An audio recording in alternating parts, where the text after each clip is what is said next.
White kits. Do they really sell that well? We'll talk about that in this video.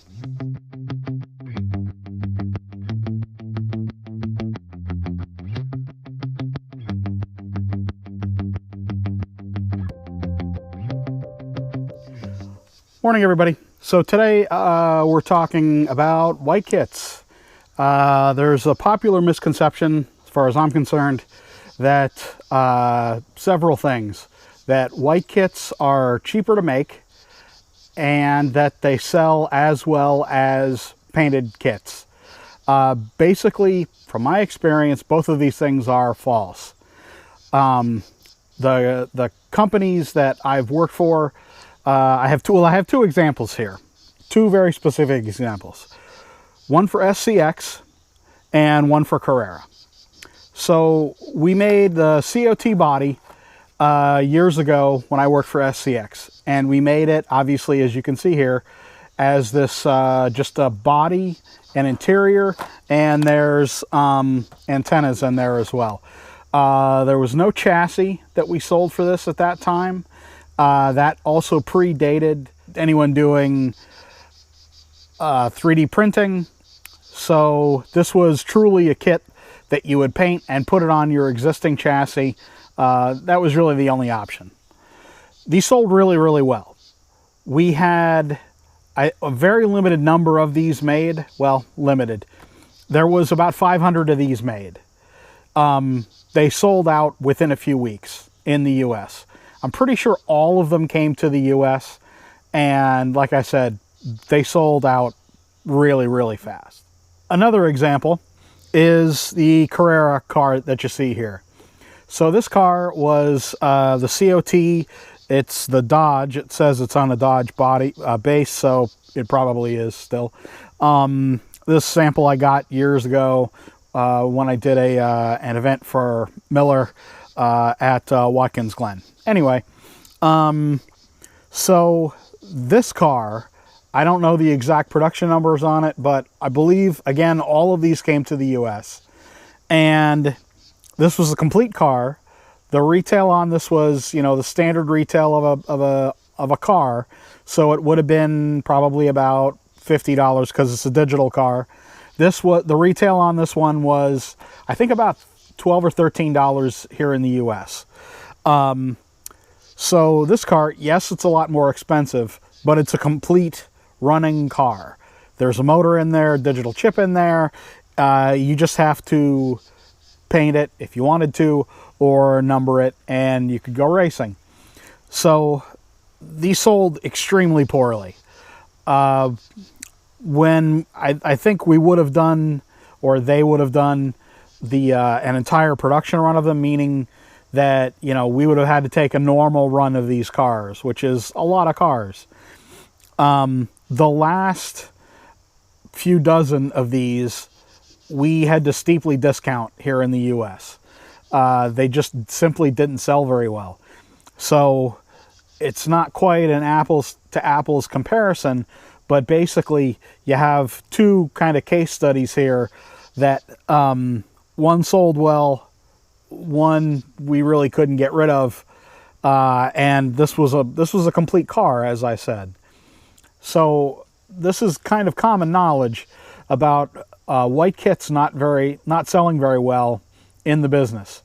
A lot of dealers that I've talked to, and distributors and manufacturers, basically all have the same opinion.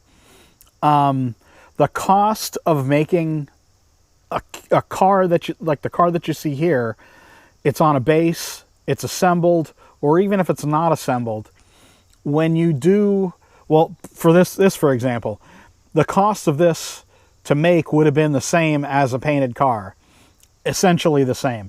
Yes, it might have been a few tenths of a penny for each tampo print less, or maybe a few cents for no paint on it. But to change anything in the normal production of this car and make it like a kit that you would have to assemble would actually add in cost. Because once you change any of your processes in China, then you introduce more cost because you've already essentially trained the people who assemble the cars how to do it a certain way. So if there's any change to that, that can add in more spoils, that can add in difficulty in production in some ways that you hadn't anticipated, and that adds back in any minute amount of cost that you had taken out of it by not having it painted.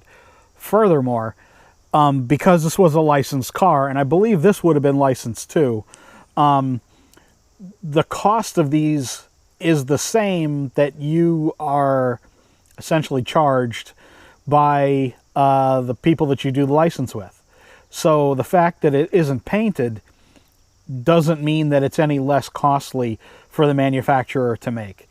Furthermore, some companies won't allow you to make unpainted kits. So that's also part of the problem, is they want a complete painted replica of a car, and sometimes they simply won't allow you to have an unpainted kit. So those are some of the things that you have to consider. The other problem is the misconception, I think, that people want to talk about, and it's kind of hard to put your finger on, but I get this all the time, is people say, well, Dave, everyone I know would buy this car. First of all, everyone you know that is involved in slot racing really isn't all that many people, probably. Of the people that you do know that slot race, probably all of them would not, in fact, buy that car. You might want it a lot, and I understand that, and I like unpainted cars as well, but personally, I prefer cars that come molded color or painted solid color, and that way you can add the decals or the stickers that you want to, and you're already slightly ahead of the game because you get a nice base finish on the car. And I think that really is the sweet spot for a lot of manufacturers, is to do painted cars, but that don't have a livery on them. And, you know, we'll see that coming up soon with the slotted Polycar cars, the slotted generic open wheel cars, the Formula Ones. You'll see that coming in a few months. You've seen that from MR Slot Car. You've seen that from a number of other hobbyist brands. Scale Auto does this as well. NSR has done this as well, where they will have a very basic livery on a car. It might not have any numbers, or it might not have any markings at all, but it's just a base body color. I think personally that's where the sweet spot is, because you get the benefit of having a good base finish, which is really, I think, more appealing than, frankly, a completely unpainted car. And then you also get the benefit of having, you know, a range of colors, and, you know, each guy in a club or each person in a club can kind of buy the color that they want, or if they really wanted to, they can buy the unpainted kit, because most of the hobbyist brands, for sure, are still making these. Now, the home set brands basically have stopped doing this. I don't see that starting back up, frankly. There have been a number of opportunities in the recent past to make unpainted cars for the companies I've worked for, and, you know, I would like to see them done personally, just because it gets another mold out there, another shot of that mold, which helps make the mold make money. But frankly, they just sell so poorly in such smaller numbers than a completely painted car, a liveried car, that it just doesn't make any sense. And I think, you know, a lot of my friends in the business would back me up on this. Anyway, so that's kind of what I wanted to talk about today. And, you know, if you think I'm wrong, well, you're welcome to think that. Leave the comments down below. If you want to discuss this, I'll be happy to. Thanks for stopping by. Thanks for all the likes and subs. I really appreciate it. I hope everyone's staying safe, and have a good day.